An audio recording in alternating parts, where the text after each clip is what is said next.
La guerre sera longue et populaire. Cette guerre rentrera d'où elle est venue. Ne jamais trahir les Congo qu'avait dit Laurent Désiré Kabila. Et Mairie Patrice Lumumba à son tour.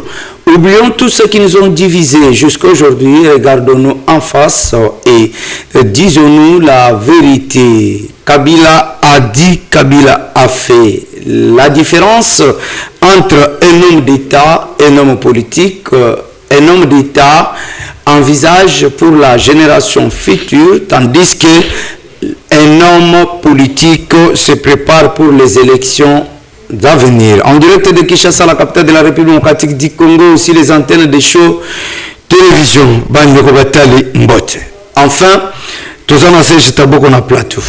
Donc, vous savez mituna na bino, tokotuna na Serge Taboko, ayebisebiso makamunenye mali kolekana. Alors, communauté chrétienne ciel ouvert, extension de l'ozone. 12 jours de bénédiction à grande échelle.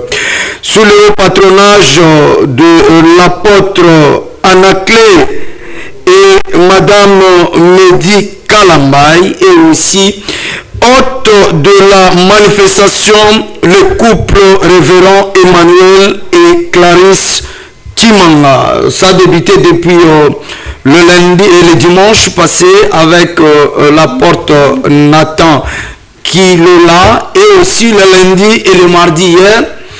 Lilo Banzambe était Makibongo na prophète Epa Fras Sunda. Bananzambe ba sepelaki bazoma kibongo na ngolu bakumisi tatanzambe pona kotala 12 jours ezalaki na thème la bouche autorisée. Vous le savez d'ailleurs, on l'avait dit ici sur ce plateau. Ça a débuté le dimanche 19 juillet au dimanche 2 août 2026. Ça sera du lundi au vendredi de 17h pile à 20h pile. Et le dimanche à 7h30 jusqu'à 10h30. L'adresse, la Bandeko va participer depuis le dimanche. Église communauté chrétienne, c'est l'ouvert extension de l'ozone, numéro 36 de l'avenue Lutou, route DGC Pompage, arrêt église Zela Yasinga. On rentre chez ingénieur William pour nous balancer ce qui était la prédication d'hier. Le lenga bananzamba pambola maki na ipe le kola na sisaki, en tout cas na pambola maki ndenge singeli. Merci ingénieur William, à vous.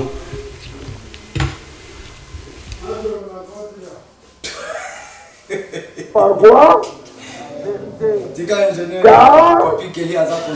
ta parole est là. Lisons les deux textes. Le troisième, papa, c'est Josué. Chapitre 14, verset 12. Chapitre 14, verset 12. Je lis la parole du Seigneur. Donne-moi donc cette montagne. Donne-moi donc cette montagne. Dont l'Éternel a parlé dans ces temps-là. Donc, dont l'Éternel avait parlé, c'est-à-dire on ramène les paroles de l'Éternel dans le passé. Ce que Dieu avait dit.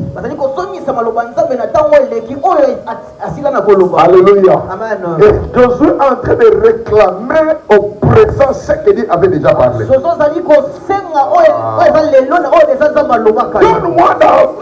donc cette montagne dont tu as parlé. On s'arrête là, on continue même la lecture. Vous allez lire à la maison.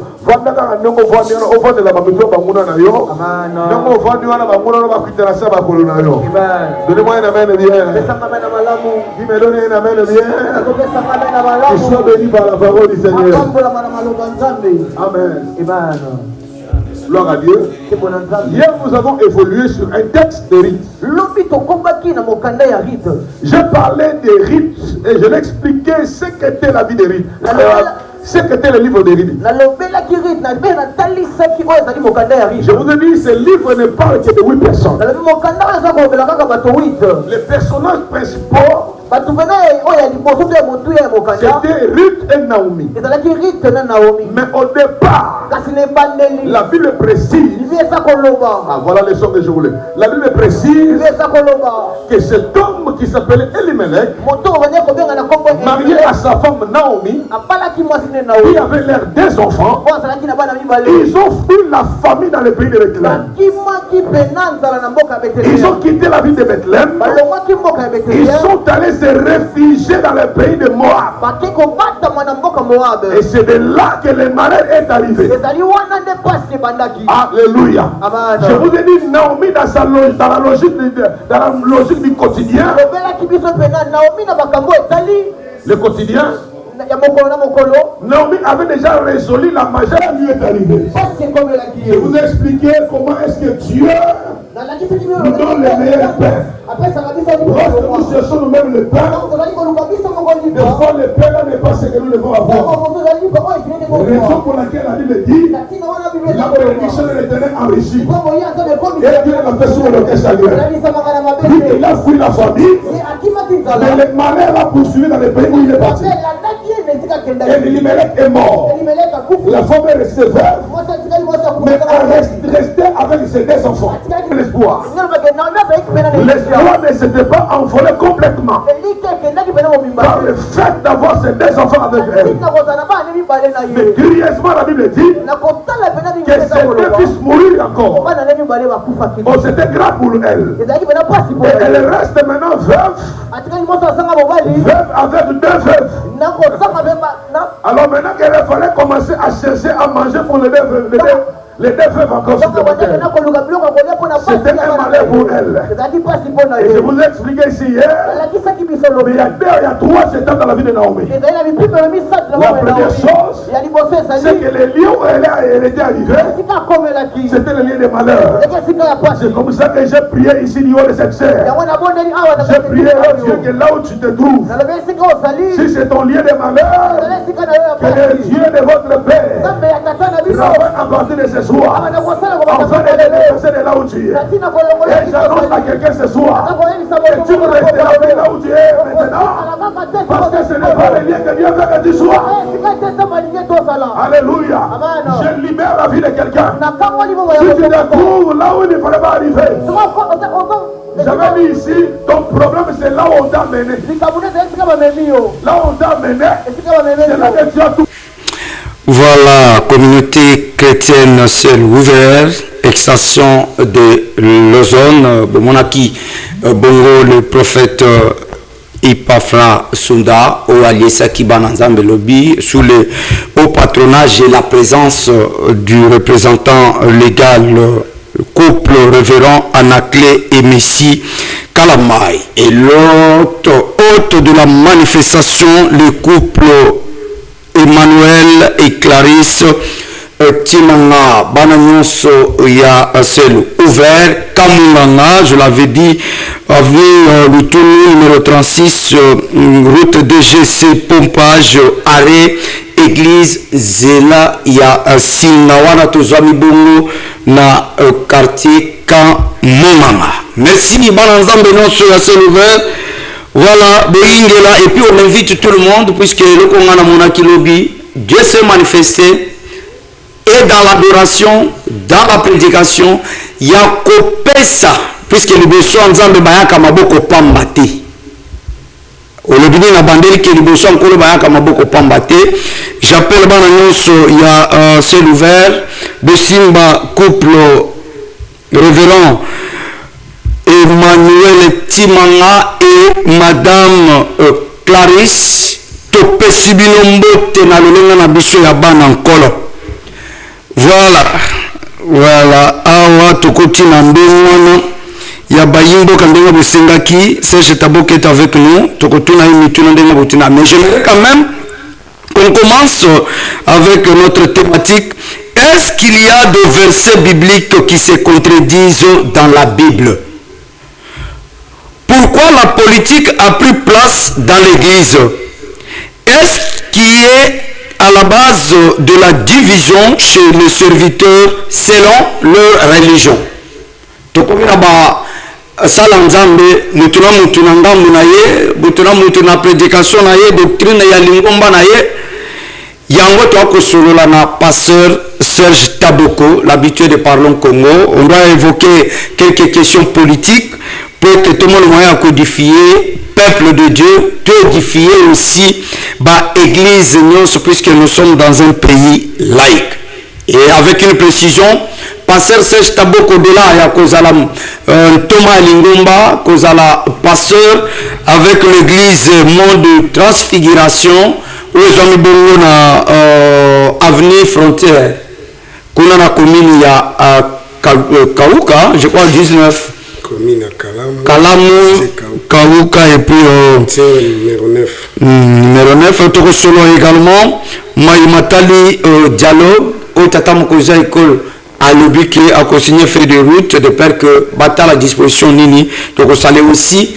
Donc les solo il y a report à des reprises, il y a manifestation, il y a bande konabiso, il y a opposition. Voilà. Numéro Zalina ancien est indiqué en direct sur les antennes des shows télévision. Passez ce stade beaucoup de peu madame. Mbote ndeko Benoît, la PCOP, merci pour l'invitation. Je remercie Penzambe de permettre que tout le monde na mukona lelo, vraiment mikole lekebele. Na banzi que to l'exatant malamu, to pamboli pe ba ndeko nyonso bazosala musala na média OEP initiateur ya média oyo Nzambe akoko pambola et surtout pour na liberté à expression na kati ya média au parce que ba église belé to yebi surtout ba ine na biso ya église de réveil so ba sali média ezalaka pona marketing condition belé bango moko donc au début ezaki bongo te mais lelo komaka ka football belaka mais awa on laisse quand même tout le monde ezamala mingi ezaba pambola. Amen. Alors est-ce qu'il y a des versets bibliques qui se contredisent dans la Bible? Bon, j'aurais voulu que l'Indre Baki Monsieur vous a débat contradictoire un autre. Oui, je crois qu'on doit lui récupérer le mercredi prochain. Comme il n'est pas là, moi je ne peux pas prêcher de ma propre chapelle. Ouais. Donc, difficulté peut-être dans le Konabisu Bazali, chrétien. Ouais. Ils ont dit que ils ont donné la salle à confusion. Confusion, ils ont dit qu'ils pensent que Ndenge Bamizima Balobaka, Coran, c'est un document saint, un document sacré. Il dit que makambo tout va continuer à katikuna, il faut zalaka abongo parce que ça makambo c'est divin, c'est-à-dire ça makambo ala tonza malubaki doit okuta ba erreur na katité.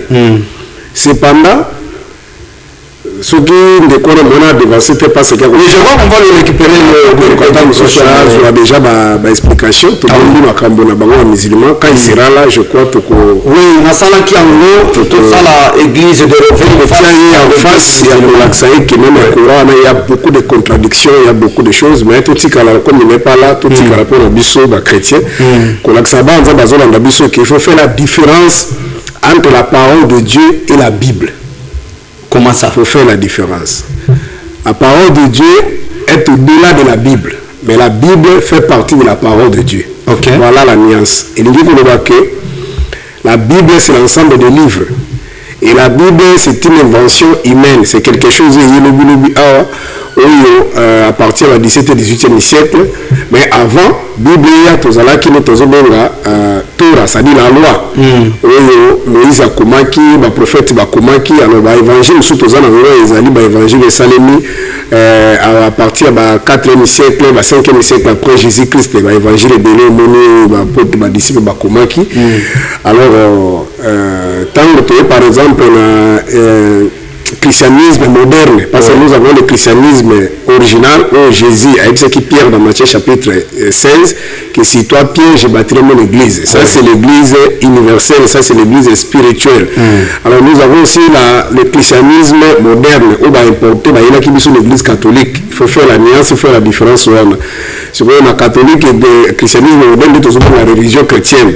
Alors on a payé et ça ça dit que nous avons déjà dans le 3e siècle et si après conseil de Nicée où la salle qui paie un rassemblage il y a un certain nombre de livres où la monarchie qui est dans le livre monsieur Zaki dans la tina ya komelongo côté ya bana nzambe te baelongolaki yango basangisaki balivre mosusu par exemple moi lokola baéglise catholique bible catholique eza na 73 livres mais komona par exemple na balivre mosusu toali nango ezali oyo baza kobenga ezali ya mouvement ya révolution ya protestant oyo toza ezali na 66 livres alors esengeli koyeba ke na kati ya document bazobenga bible baerele ya français kokozala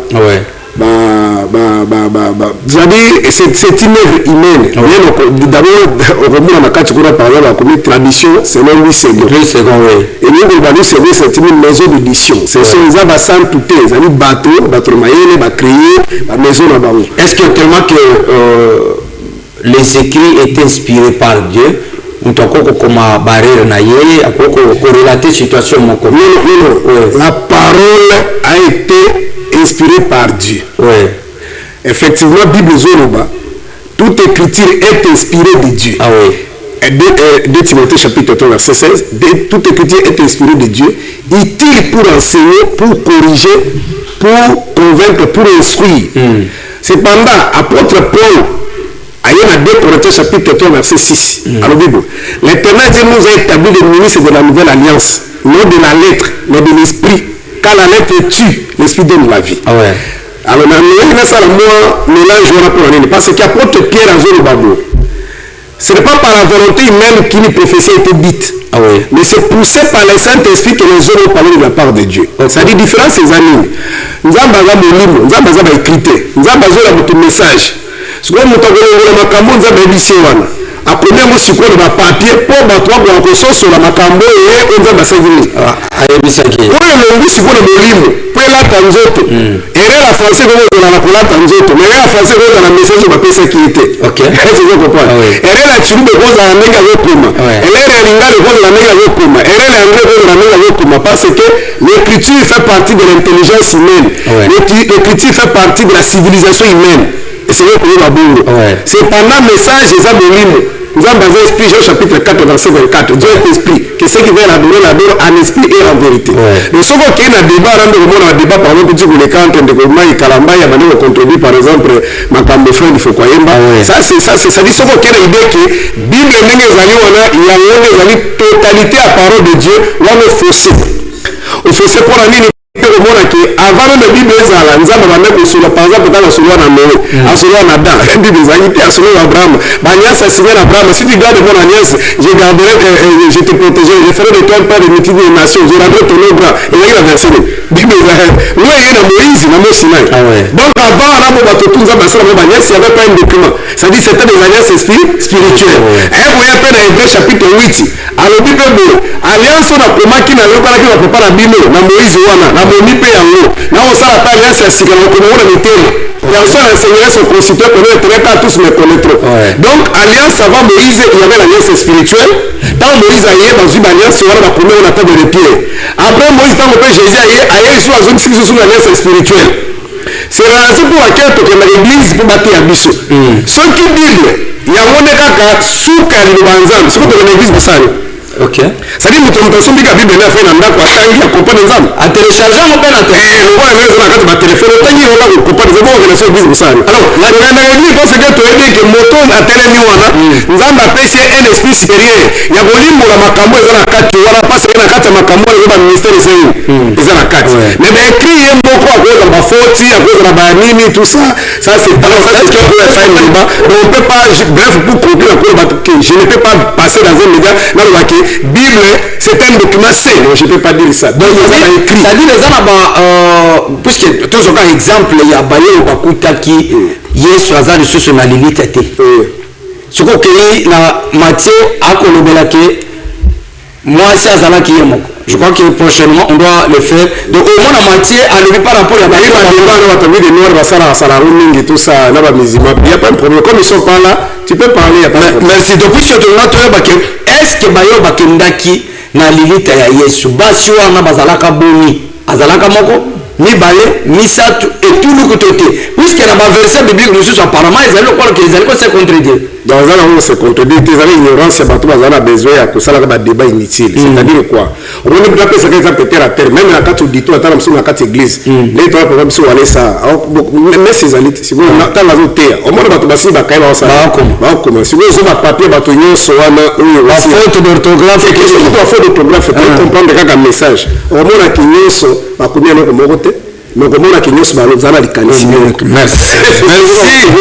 Alors ils sont venus papa pia qui bouya te faut qu'on ait des détails.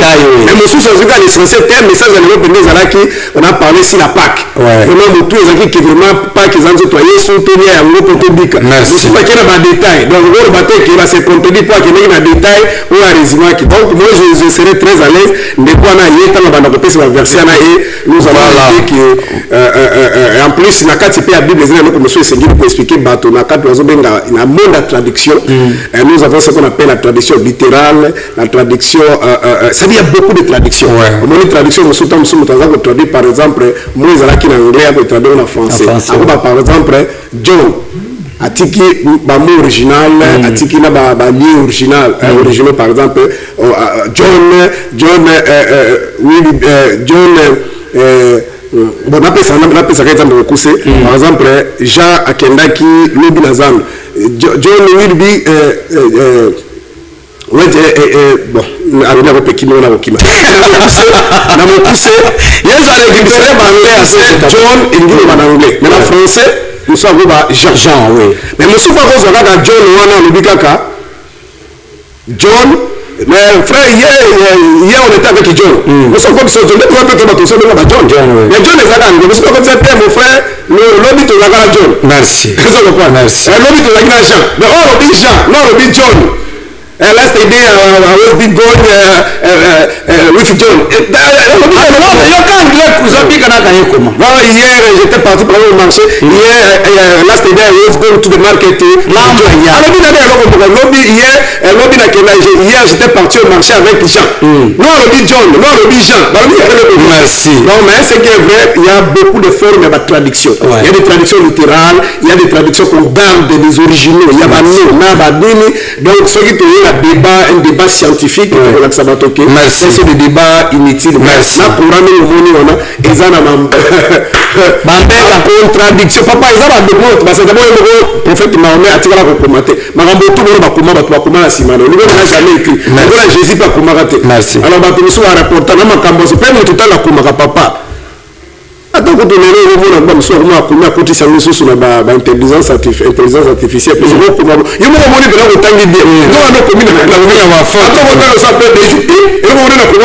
Merci. Si pasteur Serge Taboto, il y a un sabouaki na ye kobala po mitungisi yake okende wenze osala bosala yamazunga ke pa encore. Alors, pourquoi la politique a pris place na kati ya évangile? Lelo tozali na basala nzambe ba pro pouvoir, pro opposition et puis ba musu ba ke le au-delà ba fou du roi moto alingi mokonzi kolekati na Yesu. Et il y a même des comptes à se rendre na chair. Place à côté à Yesu, bato ba côté à ba homme politique. Place à côté à le bankolo, bato ba commission ba plateau de télévision, il y a que ça la contre-courant, c'est-à-dire qu'il y a un droit de réponse. Battaquer passer sur le pakala, na passer mususu avec la télévision, na chair na a tout passer wana. Et dans tout ça, bali kotika ban nzambe na disposition, puisque c'est que dans des églises bande ko soutenir l'opposition bali, ba ko soutenir le pouvoir, mais on doit prêcher la vraie parole. Alors, infiltration ou la politique dans le cadre de l'évangile et l'outil ou après. Bon, ça la ligne peut que bon évoquer.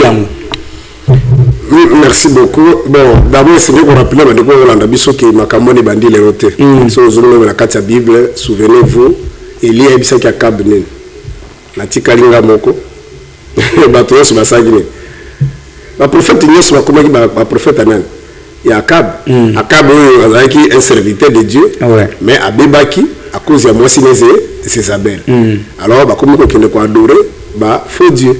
Mais lui, quand il est venu, il s'est rendu compte qu'il est seul. Il a même dit qu'il était aux côté, il a dit oye na ntango ya akabe na oyo mosusu Josaphat na 1 roi chapitre 22 obona nini ezalaki wana baprofete nyonso bazalaka nsima ya profete na nsima ya roi mais ezalaki na motu moko profete nani Miché ntango Josaphat azobisa akabe bitumba tokenda bitolongo na biso baprofete tu balobi tolongo babia est-ce que tout la Bible à part regarder mon gars dans la yenga linga été point à la contre nga ya wa biso bango ah wana ngora ya ventile wana ya kritika ba konzamboka nzo ande biso ba Miché yene kaboko Miché biso ba Miché donc ça veut dire que ma moto ndo ba depuis le de fait c'est gars ko landa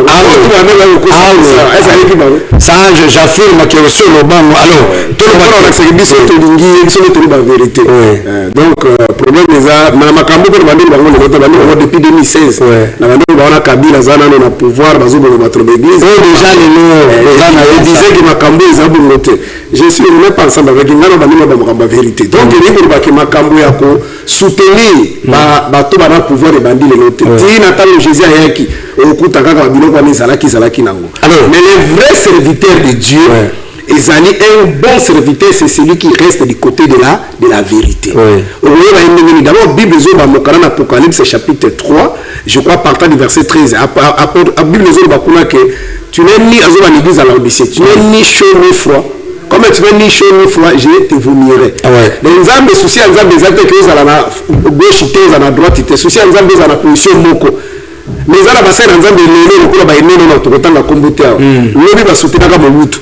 Muta kema komba to Kabila Laura Désiré Kabila Laura Désiré Kabila bakumisi Joseph Kabila bapesa kabisa kole ndenge nzamba tombeli mubuto ndenge nzamba ala tindeli bango Laura Désiré Kabila ndenge tindeli bango Joseph Kabila Félix pa yende nzamba lobaka ye donc soki pe wana kei ba changer wa kenda ki ba changer face o mubuto bo mambo kawe kaka bango bakumisa ka mubuto bango ka Laura Désiré Kabila bo maki mboka tala ka ba ibisa ki bisolo bia betela no mwana na Kabila maboko mwana nyoko mwana évêque Pascal mwana bato bana singaite mutura ko bengana Kabila botika mwana bato mwana nzambe abela elelo lo biso mwana nzambe ko mi Rwanda azaka yimo kwa famille bato misato bazo diriger biso passer ngala yebi na ngati nazo bakaka o tuto le bana sungi nzambe bisaka bango ke ni wadi oteke pa nzambe batika enza mutatie wana pouvoir so nzambe tasaka nini bo siko ndenge ni nzambe ko révéler bango ke te ezaki su nzambe ta la Rwanda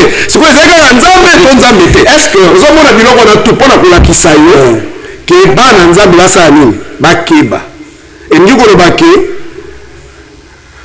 pasi ezali nini okotala na kati ya Bible il y a eu aussi de bons serviteurs comme par exemple le prophète Nathan pardon Samuel fut le premier prophète à l'un des rois Saoul yena Saoul bazalaki bien histoire na eza na 1 Samuel chapitre 9 mais souvent yeti na 1 Samuel chapitre 15 Samuel na Saoul basayini babebani babebani poroni baki na problème personnel était nzambe yebisi Saoul alobi yebisa Samuel abi yebisa Saoul akenda kuna na maleka sani a détruire mboka na po banyokoki bana Israël a détruire so Saoul akomi kuna asali makambo mosusu a épargné roi épargné bangome mofuta tout ça nzambe yebisi Samuel abi kende kobisa ye nga na ye sili tokala ki brote merci Samuel akeko kobisa Saoul abandi ko anja corrompre Samuel na corrompre nga te tia pasora tunique ya nani ya Samuel yena Samuel esagri babebana quitté pour le pouvoir personnel parce que Samuel a quitté la voie de la vérité oyena ka lokola ya Nathan par exemple eza bien dans des exemples par exemple oyena ka ya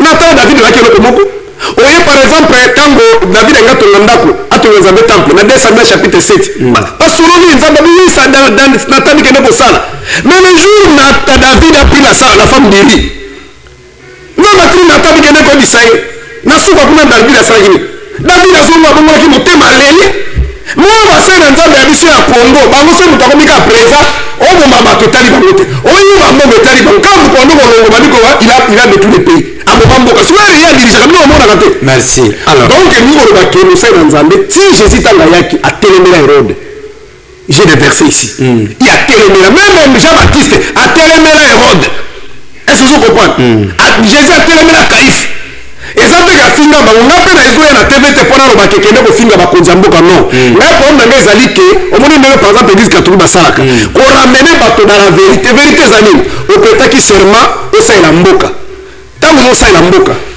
na mboka balobi ke soki ozokambi fo oza na salaire président public salaire ezali mais ntango moto azoyiba mbongo yebisa bite papa botika koyiba bo mpo mbongo ntango ozoyiba okomebisa armé mbongo ota malamu te me mosala yango wana par exemple gouvernement batindi armé ebomi bato balobi te kofinga bango yebisa te vie humaine eza sacré okokoboma bato te voilà lelo courant ezali te mosanza mpe akobisa bato te totelema bana nzambe bosilika parce que semaine esenga sali apesa bino alors donc mosala ya bana na se na nzambe yango wana mais ya kwa bandomi bandimi na église ke tobondela kaka mape kokitawa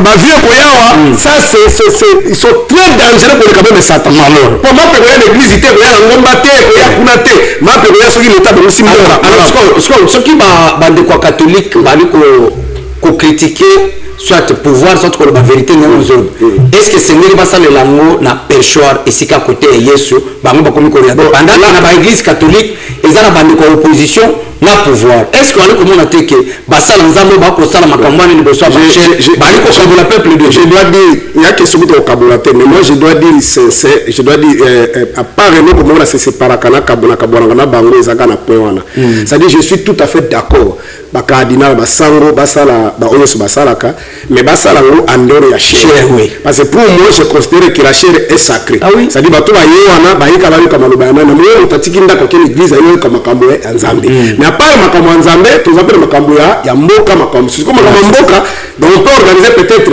un peu de presse on va saluer comme ça ben bakoloba quoi c'est moi c'est connaître ça là bon cadre quoi c'est ko baloba lekisi mais ça je suis d'accord mais ya koleka na moment matia bato bayaki par exemple ayo kama makambo public c'est milimu na bango yo comme na makambo ya koloba ba c'est le sur tête ya bomo opposant yo 60 lisumute modele ka wana sikoyo lisusu médiocrité basango kutu babasalaka mpona kobisa moto ke botika moyibi bosala bo mais oyo ya kotinda moto meme ata na mibeko mokilo depuis tokota na d'état moderne jamais oyoka bayebisa bato ke boma moto merci alors moto akoleka na chere pena place bato avanda ozobisa ke boma bato est ce ata na bible autorisé na verset nini oyo oyoki te boma bato alors parce que moto abongole bakanga ye batiki ye parce que azosoutenir pouvoir alors vraiment n'importe en tant que pasteur responsable et visionnaire il y a un mot de transfiguration cette question batindolaki ngango pa bako oyebi parlons Congo lolenga nango Kabila 2018 a organisé l'élection Félix Tshisekedi abili président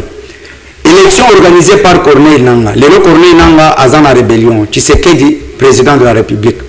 Joseph Kabila, Ali Kotambola Tambola, Nenga Zoro, que place na Kochamo, Tumé, Kozonga na Congo. Mais alors, Kabila, Nangaa, Tshisekedi, baye na église na yo. Baye kosenga ke obondi le la bango. Libondi li na yo na batu misatu oyo. Ekozalani. Tourne on va nani batabati abi Joseph Kabila obiso ki moto moko mutapesa oui batuni babis benga taboko ya bisabisho soki Kabila merci ba na église ndonde ko walande a profiter pour l'exa message ça va dans Zambie que le 9 août l'église mort de transfiguration organise une grande activité qui sera dénommée la création du monde. On va parler ici de la création du monde. Nous vous invitons de venir nombreux massivement cerner le mystère de la création du monde. L'église se situe sur l'avenue Frontière numéro 9, quartier Kauka, dans la commune de Kalam. C'est simple, la référence c'est croisement des avenues d'Ongolo Kimwenza, sur la station Yono Médical. So nous avons par rapport à la thématique qui est intitulée la création du monde. Il y aura aussi un temps fort, il y a adoration. Par rapport à Motuna, réponse dans la Bible. Matthieu chapitre 5, partant du verset 32, Bible priez pour vos ennemis, bénissez ceux qui vous maudissent. La carte église, tous en ennemis. Les gens, Jésus, ce ne sont pas ceux qui sont en bonne santé qui ont besoin de médecins, ce sont des malades qui ont besoin de médecins. Mais les gens viennent à l'église parce que ils ont besoin de cependant, il faut aussi la différence entre Jésus dans Matthieu chapitre 22 entre Yakaïsala et Nzambe. Donner à César ce qui est à César, à Dieu ce qui est à Dieu. Ce qui est domine l'église, atari na fandi de papa moto viola maman nanga na yebi ki moto bino moto viola maman nanga l'église na koki jamais kotika chere tona tinda bandimi azomona na église mususu na balimete pour frère wana longwa ki l'église akendaki kuna azongi susu ba kubetaye non ça c'est pas l'église donc l'église c'est sika bato baka kobongola mitema ata moto asala mabe awaye l'église ayokano baranzana mais soki moni ke likamona ezali mabe makasi l'état azali na pona pour régler makambo etali ya bozali ya bato na kati ya société c'est-à-dire mbamenye na liboso ya bazuzi par exemple moto azo violer par exemple moto azo boma aza danger public bakende kokanga ye bakorrige ye oso comprendre parce que le but ya prison eza pona koboma bato te prison ezala yona ko rééduquer bato lokola mosala voilà na kobi jamais koboya Félix na koboya Kabila na koboya Nanga ata Paul Kagame ata Paul Kagame ata Museveni alors ce qui a dit que passer Serge Taboko yakobondelela ngai na pona vision ba projet na ngai mabongisi na ngai oseretiva liboso ya Paul Kagame na vision ya Paul Kagame eza que Nord Kivu Sud Kivu babambango na Rwanda ekoma mboka moko Paul Kagame akoya liboso na en tant que pasteur bondelela ngai ba vision mabongisi na ngai komba na ngai réussir mabondeli na yo na tango wana ekobanda so biki zali musoma sena nzambe yango na tuni ngaza batama ki unate ona yandi na yandi kotozo kenda na tikeli wana na ke na ngiro babu moni le église comme la place ko sakana biso soki benda na baneno na twata to ile de rêve soki le de rêve zaika mbina zo mona mbenda na ngana na catholique te église le mopende comme biso église to yeki benda biso to akata ko na bera ba na église biso yeki l'église que yé zali to lu tiki lu à travers parole donc les église comme la place ba blanc zo mona mena ba match awa na campagne kilte pasteur azolo ba yo na tiso ke varese équipe akosongola na bakombo ça c'est le même distraction tina kati église le pasteur a une mission internationale eza lokola papa wale semenga zabo siko soki église veut comme église soki ba congolais oza se pas so ba critique les makambo susu les dons que Dieu nous a donné non to pas de critique ba tote ba tolo ngana ko s'attaquer na likambo ezali conforme te na parole donc so la bini mabeza David kuto ndo baluka se on laisse pas baluka David na ba diversaire bazo luka ba raison na bango moi je suis là à la fraternité. OK, merci. C'est qu'on a joué Taboko Serge. Un homme de Dieu, il a réussi un don, le don il est universel. Ça dit l'église ne peut pas arrêter l'église na Congo, ba Cameroun ba vanda, ta super ko samba l'église na yo. C'est comme ça va na match na Cameroun. Makambo pasteur écoutez moi. Yo l'église au côté ya bato makambalola. So mo tiki na l'église comme na ndako ndo zongi congolais. Ndo zongi papa ya bana, ndo zongi moko ya famille. So ki bazala mariage libara ko kende kwa noko ko kwa pasteur te. Mais l'église makambo moko ezate. L'église soki famille no bayewa na baza bandimi. Est-ce que zo kwa kotozolo? Cameroun yewa na Portugais yewa na soki Rwanda so azawa azamu ndimi l'église. Est-ce que vous avez il faut tout le monde sentiment à voir besoin ba wana ba distraction wana soit tozali ba pasteur soit tozali ba militaire ou ça militaire pour militaire ça va être transit militaire ça va pour mboka naï mais si vous êtes pasteur tu as reçu une mission internationale ya on a tuni que Paul Kagame mais est-ce qu'on a répondre à motuna là Paul Kagame d'abord Bible solo bana Jacques Bou. Vous demandez, vous ne recevez pas pourquoi parce que vous demandez mal. Mais il y a des gens vous demandez, vous ne recevez pas pourquoi parce que vous demandez mal. Vous demandez pour accomplir les désirs de vos cœurs. C'est-à-dire prier de nous sur ça rapport à tanzoto na yo. Et pour ça matin. Ah bon? Mais nzamba kokokisa yo ba losambo pe moto masumu te. Ata lelo mutako yiba $100 quelque part akatelinga ndima ya kopesa la na sali 2 heures de temps prier pour na $10 na $10 pardon ya dimi nzamba koyoka losambo wana te. Dieu force la prière ya bayenge bene akopambola moto na offrande ya solo. Est-ce que soko patanga ebisinga te sika yibaki mais makambo wana koloba wana soki mbongo na utaki na nzela mabeba te kolata nzoto te. Mais soki problème na pasteur ezali ke nakende kobondela likolo ya criminel ngana pia ne criminel abongola motema mais sengeli kosukisa na motuna na poza na mona bato mingi bazosoutenir surtout pouvoir bakotaka na confusion na mingi basango bakei kuna babondela non sango azali nganga nzambe eza te po Félix na pouvoir ata moto mosu ayera koloba kali majori babona ata fayulu sango azali nganga nzambe sango okenda partout même kama kobatela mboka ezali koloba pasteur te même les Israël pour esika to important christianisme église te moto kende kobunda bituma nde bazobunda gouvernement azobunda na Iran alors est-ce que vous comprenez moto obunda na Rwanda eza gouvernement bapesi ba moyen moto obunda na Uganda eza gouvernement eza kama pasteur te alors ba pasteur ba escroc bazoluka mbongo baposaka ke to bondela pour mboka non to bondela pour mboka bien sûr mais guerre et ko sila fumo so minduki obisa armée na bino motie bango ba condition bien merci est-ce que vous alors est-ce que to kolo balelo que politique et kabori basala nzambe Martin Fayulu mondimi ya Philadelphie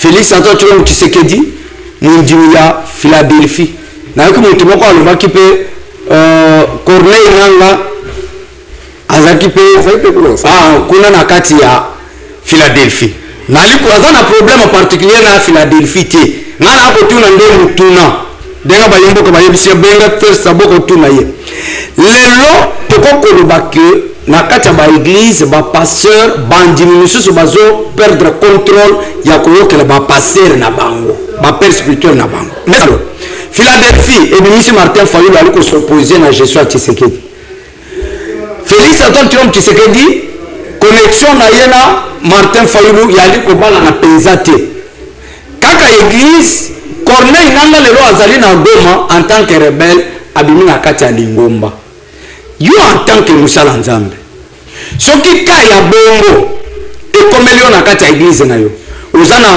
mundimi na yo moko ali na opposition ali ko critiquer mundimi ya église na yo moko kaka wana aza président kaka na même église na yo eza na mutu mususu mundimi na yo a se retrouver na rébellion yo en tant que tata mulimu conseil ni na lité nini okoki ko te mundimi yo.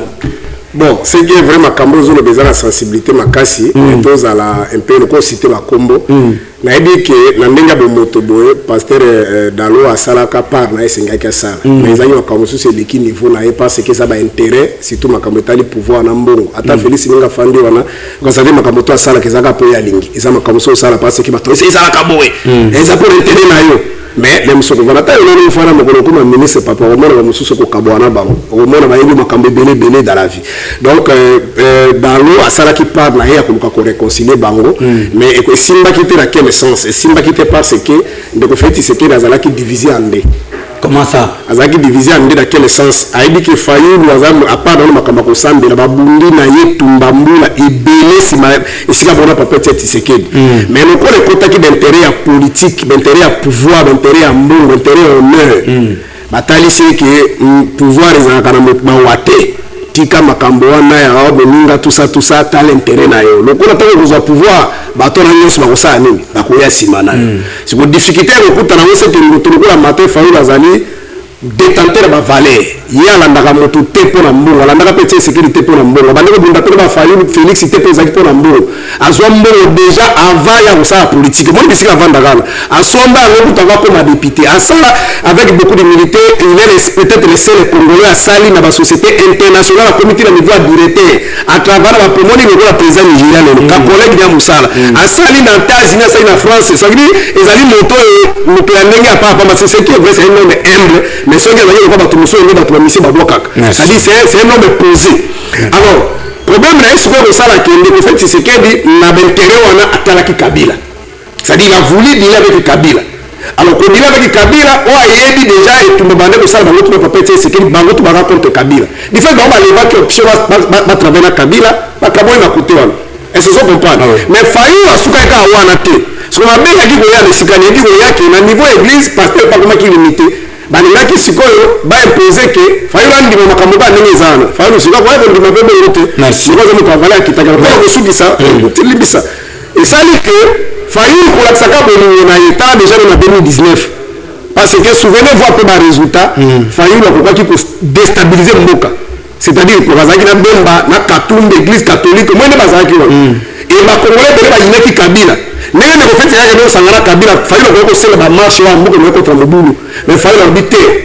utokotia tokosopa bakile ba congolais te to vanda to sulula ndeko feti sekera boy asuki wana te na 2019 akena na Sainte Thérèse asengi na ndeko feti sekera bina ba vidéo za makonozo biso abi Kabila sa bakanize mboko déjà 50% yo comme mabito comme na 75% pour la bolingo ba congolais Félix nazo sengo boka bwana Kabila makonozo le bezo na ba réseaux sociaux donc pour la saka bande bolinga ka ndeko na ye timbe lelo mona ndenge bakende kokuta nao kombe bafindi ye yo boye okeko za mbongo bakuta na yake yalo bipona bolinga mboka guerre yango ezoya Félix to kutana to sangana to créer force moko parce que soki bato bayende bakana na sisi to ko perdre biso so moko bakoko na biso to kotika lokenda te Félix azo sala ka ba dribble kaka bato kuta même les États-Unis a dribble bino wana bazo bisela bakabuya na ba mbata ko kipete yo koma okoma mona bref asengaka dialogue alingaki makili supana te donc le tokomi ti esika tokomio donc même basali na nzambe peut-être na répondaki te na mokuse basali na nzambe ebele soki baza corrompi balobaki banda depuis na bible mais problème eza likambo ya loposo na likambo ya intérêt omoni biso toali na bandi koloba depuis 2016 peut-être mokomisi tokobongisa émission na koexplike oni nasalaki nayaki na télévision na 2016 nga nayaki na tv ntango nazomona makambo nazo biso bapaster bazoloba botika kabila baosala point de presse naoki na kata motema nanga bazobisa nga kende mpo biso bakoki bazokosa et avec tous les risques émission liboso na leka na télévision de kobenoa à cette époque là batv ezalaki ebele bote journaliste ayebisinga loko ozosenga émission débat contradictoire na paster wana yaka na $200 nayebisela na mbongo te tokititi na 100 nga mbongo na ata mifa na poche te mais nakana kodefa mbongo epa kambiste mbongo intere soki mosi takuta yebaka nga tombuka makasi mpona koleka émission wana etango nasala émission wana na paster depuis na 2016 nde esalaki ti lelo nazala mais mpona kolakisa oke biso toki okungula mboka soki oki mpona ntera mbongo deta moso omona ngatrasi na kote na pouvoir donc bapaster babakaka nzambe bazali mais lelo ozomona baoluka kwanga na bango merci yango ozomona pouvoir tout côté kokende bakosala il n'arrive pas bien la vie. Voilà, l'État n'est pas notre allié, on va vers la fin, mais on doit conclure avec vous, avec cette question. Deux reports successifs, il y a manifestation à Bino, on vous accuserait, dans le bien conditionnel, que départ il y a opposition à Burundi, besoin qui moi moussolon. Et puis, nous avons dit que c'était au plafond de $70,000. Dans le bien, puisque nous avons tourné la biche, c'est $70,000. Oui, tourner la biche, c'est selon Bayimbo,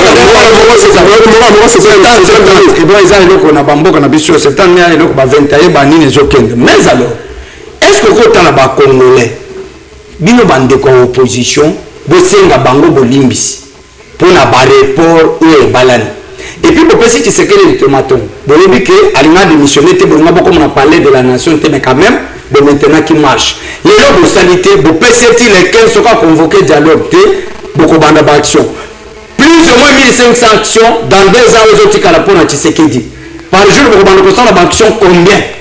Pour convaincre le peuple congolais, les gens qui ont 10 ans. L'année prochaine, les années pré-électorales, les gens qui ont 10 ans. L'année prochaine, les années pré-électorales.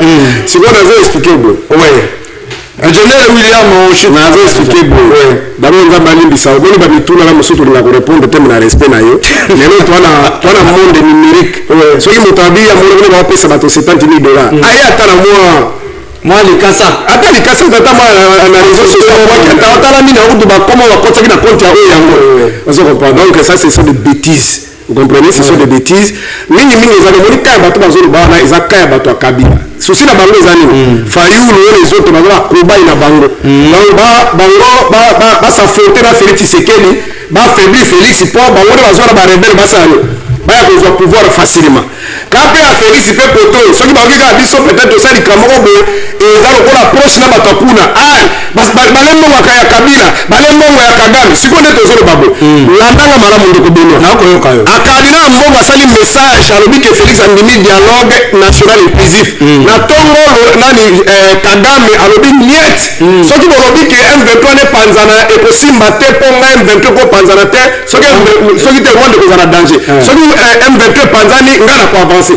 lokola biso tozalaka nsima ya kagame na Museveni pardon nsima ya kagame na kabila dekino bake kabila kagame alingi te ke kine ezala kongo mais tokoki bape ke biso mpe tokolinga ifo tokontre bamarshe na biso po ifo tokwesa kabila pardon tokwesa Félix Tshisekedi ozomona ke tout ça eza makambo ya lokuta alors mpona kosukisana na makambo ya mbongo te mpo moto lokola fayulu wana kobeta ye masolo ate ebele bazobeta masolo ya mbongo oyo ntango bazalaki nona bava 2018 banda kolia mikuwa ngulu kuna ya faden na baposo kuna balambaka tu omona faden wana so yana kuta mindele bazala eza hotel ya kokaza hotel ya botela babarumbu bino basima ndako eza na bacondition okomprendre eza na bacondition alors bref olingi babuya aza moto ya nzala te aza c'est un homme oyo aza visite na bango epa tata mokonzi ya ekolo na mokuse tukuna makambo mo basala na biso singa kokena bango na Burundi ezalaki na demande de Félix Tshisekedi asengaki na président de l'exercice union africaine parce que Nkurunziza ayaki déjà awa nde asalaki sengaki bango alors loko asengaki bango bakutana rencontre esengaki basala le 5 marche na biso ezalaki le 8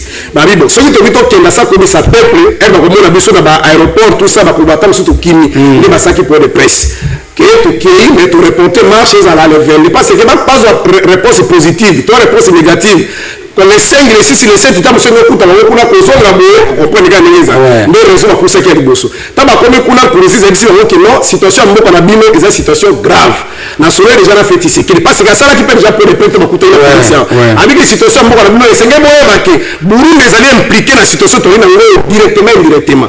Ça dit situation sécurité ma problème au second quoi li paranga bo moni loso ke bade aw 100 000 kinois ka bakati sina Brazzaville ko la déstabiliser est-ce que vous avez ma donc ma sécurité bo zongo li paranga baté est-ce que vous avez ma tesoro alors bien ndenge ko ça bo moni ndenge guerre za na est ba congolais bele ba kimba za la Burundi kuna nyoso les problème adiamu bale armée burundaise ezali kobunda ensemble na armée congolaise soki lelo congo ekwei yeba ke meme puruzi eza na problème est-ce que ozolanda bazali impliqué na kati ya makambo esengeli bosala liboke moko mpo bolonga nano monguna botika distraction nde bayebisi ekele biso tona biso na problème te problème ya dialogue biso tosengaki yango nayebisa félix aretire plan na ye diaboliki wana ya loi ya ngondankoi na makambo ya changement la constitution alobi iyo ayepe kosowa na ye sikoyo esengeli tosala marche le 22 je termine par là tomoni susu abengi basango boke yebisa bato wana makambo alobaki na ndimi alobi bato wana ayebisa bandeko na ye bato nyonso alobi te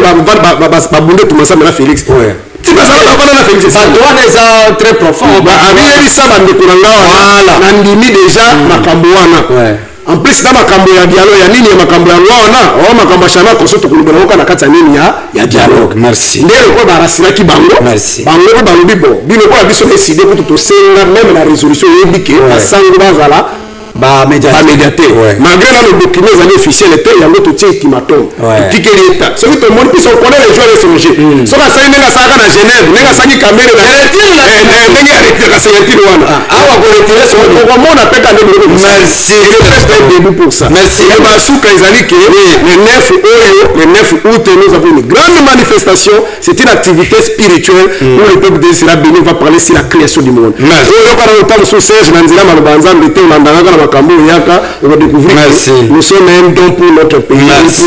Pour le monde. Merci. Je le dis en direct que nakozala parmi bayenge beno bakoyinge la na lingomba ya mode de transfiguration où ils allaient na visionnaire na yango représentant légal Otto Serge Taboko, il est aussi cadre de l'ECD de Martin Fayoulou et le monaï Ndete Solo Libongo Makambo Matali Congo. Alors, émission réalisée par ingénieur William Simaba Kamera Tozaki Namana Congo al Nord. Sous le contrôle, il y a Papi Samba et aussi l'assistance en direct du coordonnateur Achaka Bengele et aussi Banagnon sur centre de réveil, Banagnon sur Yakabungale ce moment Angèle, Banagnon sur Show TV, Banagnon sur mode de transfiguration, Baïban sur Baliko Bundake Bonsome à Congo et Ingela.